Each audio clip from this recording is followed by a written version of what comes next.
Salem, salut, moi c'est Camille. En 2015, je suis partie seule avec mes 2 enfants m'installer à Tanger, au Maroc. Et en 2021, j'ai fait l'acquisition d'un camping-car pour vivre à l'année dedans. Alors si tu souhaites embarquer avec nous dans l'aventure, abonne-toi.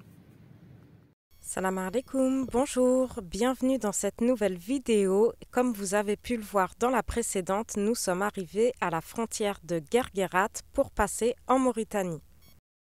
Après 2 heures de formalité côté marocain, à récupérer des papiers, faire tamponner des papiers, le passeport, nous sommes aussi passés comme chaque camion de marchandises au scanner avec ce camion sans conducteur qui est automatique. Puis, après ces 2 heures côté marocain, avant de passer aux formalités mauritaniennes, nous avons dû traverser le No Man's Land.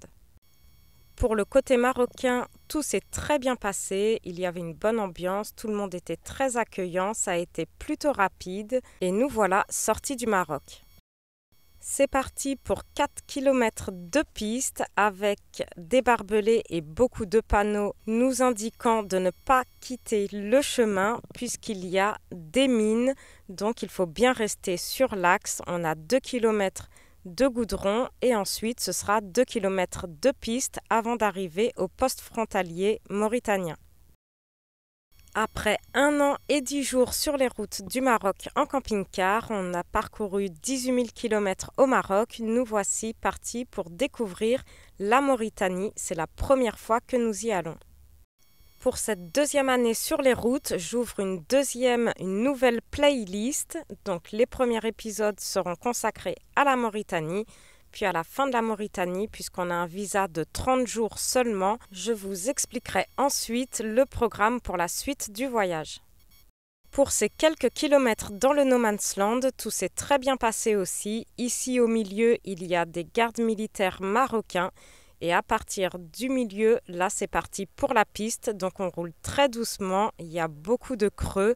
On croise seulement quelques véhicules, surtout des poids lourds, des camions de marchandises. Et on arrive ensuite côté mauritanien où là c'est parti pour 3 heures de formalité, de paperasse entre le passe avant pour le véhicule que l'on a payé 100 dirhams, donc ça fait 10 € à peine, et le visa qui lui est de 55 € par personne pour 30 jours. On a été aussi côté mauritanien très bien accueillis, tout le monde a été très sympa avec nous. Par contre, il y a beaucoup d'attentes d'un bureau à l'autre. Il y a aussi des passeurs qui proposent leur service pour soi-disant aller plus vite. Nous, on n'a pris personne et on a mis 3 heures. Avant de sortir de la frontière, on a fait l'assurance pour le véhicule et on a fait du change. Et après 5 heures en tout passées à la frontière, c'est parti, on prend la route pour aller direction Nouadhibou. On nous prévient de rouler doucement, il y a plusieurs routes qui sont ensablées et en effet, après seulement quelques kilomètres, on peut voir déjà beaucoup de sable sur les routes. On se dirige vers l'ouest, on a environ une 40aine de kilomètres à parcourir seulement, donc c'est plutôt pas mal après avoir passé de longues heures à la frontière. Et on rentre dans la péninsule puisque Nouadhibou se trouve dans une péninsule d'environ 56 km de long, partagé entre la Mauritanie à l'est et le Maroc à l'ouest, mais il n'y a aucun village habité ici côté marocain. On passe 2 barrages de police où ça se passe très rapidement. Ils sont très accueillants, très souriants, très gentils avec nous. Puis on arrive ici dans une baie où on passera notre première nuit sur cette petite plage. À une dizaine de kilomètres au nord de la ville de Nouadhibou, on aperçoit d'ailleurs les premiers bâtiments de la ville. On est ici tout près de la plage, il y a des superbes formations rocheuses, l'eau est magnifique. Il y a des petits bungalows en location à la journée juste à côté de nous, il y a très peu de monde, c'est plutôt calme. On est juste à côté sur un petit terrain sur la plage qui est gratuit, il n'y a pas de gardien et on passera notre première nuit ici.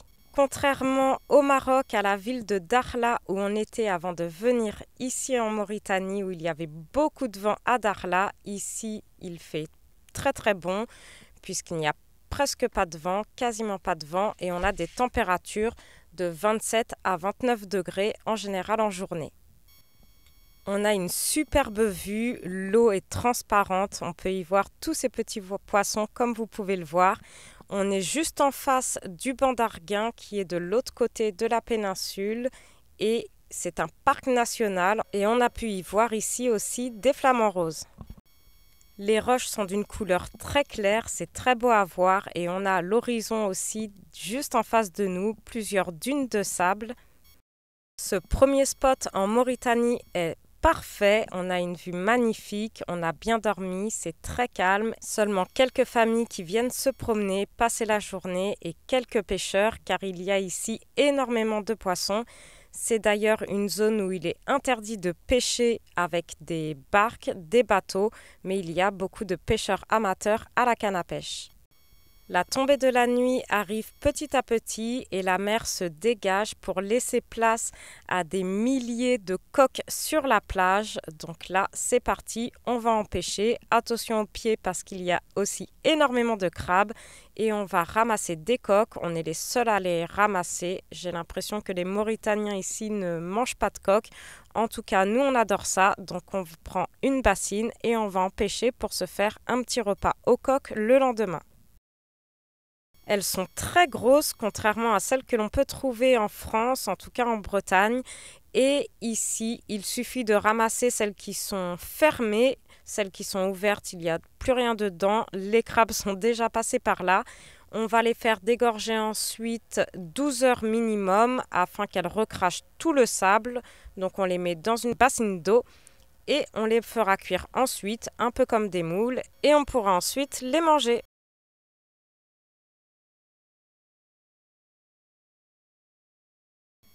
Nous voici pour notre premier réveil en Mauritanie. On a très bien dormi, on a profité de la plage le matin et après un repas au coq des pâques au coq le midi, on prendra la route direction la ville de Nouadhibou.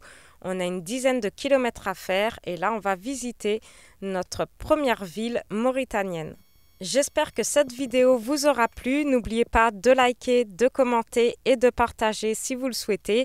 Dans la prochaine vidéo, je vous fais visiter Nouadhibou. On y a découvert des choses exceptionnelles qu'on ne s'attendait pas à voir.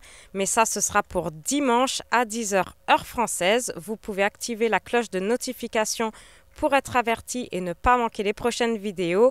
Je vous dis à bientôt pour la prochaine vidéo en Mauritanie.